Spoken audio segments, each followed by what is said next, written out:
خالد هم غرمې 1 بجې ته د هلمند مرکز لښکرګاه ته ورسید، خو لار کې هم پوه شو چې بل ځای ته روان دی. بیا یې فکر وکړ چې مور او پلار به د میدان څخه دې ځای ته راغلي وي او دی به یې دلته غوښتی وي. کله چې لښکرګاه ته ورسید، ډریور د خالد څخه پوښتنه وکړه چې ته چیرته ځې؟ خالد ورته وویل زه خپل مور پلار ته ځم. ډریور چې کله د خالد خبرې واورېدلې نو پوه شو چې خالد عرب دی. ډریور هم وارخطا شو، ځکه دلته هم ډیموکراټان او امریکایان په عربو پسې لکه د وږي لیوه په شان ګرځېدل. ډریور خالد ته وویل چې ستا مور پلار چیرته دي؟ خالد ورته وویل چې زه خبر نه یم، خو ماما مې ویل چې ستا مور او پلار ته دې دا سړی بیایي. ډریور پوښتنه ترې وکړه چې ستا کور چیرته دی؟ خالد ورته وویل میدان هوایی کې دی. ډریور نور هم وارخطا شو، هغه فکر کاوه چې یو چا ورته دسیسه جوړه کړې. نور چوپ شو او موټر یې د مارجې په طرف روان کړ. د مازدیګر لمانځه ته د مارجې سیستاني سیمې ته ورسید.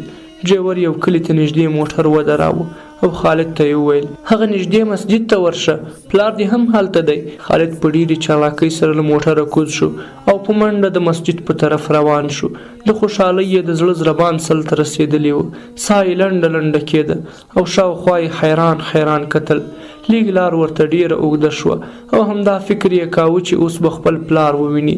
خالد چې کله جومات ته ورسید، په مسجد کې خلک پر جومات ولاړ وو او د خلکو شا طرف د خالد خواته و. خالد فکر کاوه چې کوم امام جماعت ورکوي همدا یې پلار دی، ځکه د ده پلار په میدان هوایی کې هم د مسجد ملا امام و. خالد هم پر لمانځه ورسره ودرید او د لمانځه منځ کې کوښښ کاوه چې د سترګو تر کونجونو ملا امام ته وګوري، خو د امام شا وه. پر خالد د مازدیګر جماعت د 1 کال غوندې اوږد شو او فکر کې ویل چې د خپلو سختیو ټولې کیسې به مور او پلار ته کوي. د هغوی څخه په زړه کې زیات ګیلمن و.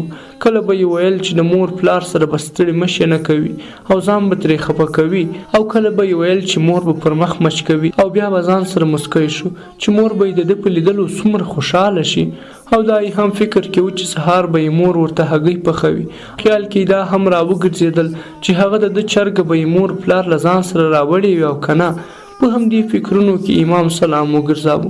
د خالد څخه 1 رکعت لمونځ تیر و، خو له ډېرې خوشحالۍ څخه یې هغه 1 رکعت لمونځ هیر شو او ده هم د امام سره سلام وګرځاوه. خو کله چې امام ته وکتل پردی سړی و، خو بیا هم ډېر خفه نه شو. فکر یې کاوه چې پلار به یې په کور کې وي او جومات ته به نه وي راغلی. خو د کلي خلک ورته غمجن او قهرېدلي ښکاره شول، ځکه تېره شپه همدې کلي کې امریکایانو د طالبانو د حکومت د یو ولسوال پر کور چاپه وهلې وه او د کور ټول غړي ښځې او ماشومان یې ورته شهیدان کړي وو او ولسوال یې ځان سره وړی و. د چاپې پر مهال په مسجد کې 10 د دیني زده کړو شاګردان هم شهیدان کړي وو چې په همدې مسجد کې سبقونه ویل. په کلي کې ویره او د غم فضا خوره وه. کلیوال ټول غمجن وو، خو هر یو له ویرې یو بل ته غم شریکي هم نشوی کولی، ځکه د امریکایانو جاسوسان کلي کې ګرځېدل او هر چا چې به فقط د طالب نوم واخیست سمدستي به یې خبر امریکایانو او د هغوی مزدورانو ته رساوه. خو د خالد راتګ کلي ته یو تصادف و، ځکه ډریور هم نه پوهېده چې په دې کلي کې امریکایانو خپل اصلیت ښودلی او له حده زیات ظلم یې کړی دی. خالد د جومات شا صف کې ولاړ و. د لمانځه وروسته یې په تلوارۍ شاوخوا کتل او زړه کې یې دا هیله وه چې ګوندې خپل پلار به وویني، خو خبر نه و چې پلار یې 3 میاشتې مخکې په قلعه جنګي کې شهید شوی دی او هډوکي یې لا سوځول شوي دي. له جوماته پس د کلي خلک یو له جوماته وتل.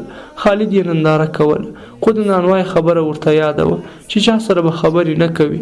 کلیوالو هم ډېره توجه ځکه ورته ونه کړه چې هغوی فکر کاوه چې د یو کلیوال خپلوان دی او د شهیدانو فاتحې ته به د خپل مور پلار سره راغلی وي. خو خالد د مازدیګر څخه تر ماښام لمانځه پورې انتظار وکړ چې کله د ماښام د اذان وخت شو، د خالد زړه د خوشحالۍ بیا په ټوپونو شو او فکر یې کاوه چې اوس به یې پلار راشي. د جومات څخه د باندې چې به د چا د قدمونو او بوټانو آواز راغی، خالد به فکر کاوه چې دا به یې پلار وي. هر سړی چې به جومات ته داخلېده د خالد په فکر کې به یو ځل د خپل پلار تصویر ګرځېده. په دې انتظار کې به یې کله کله عقل مغلوب شو او پردی سړی به ورته پلار ښکاره شو. خو کله چې به یې زړه غوښتل چې ورمنډه کړي نو بیا به پوه شو چې پلار یې نه دی. اذان وشو، امام اقامت وکړ او جماعت ودرېده، خو خالد نیت نه و تړل او خلکو ته یې کتل.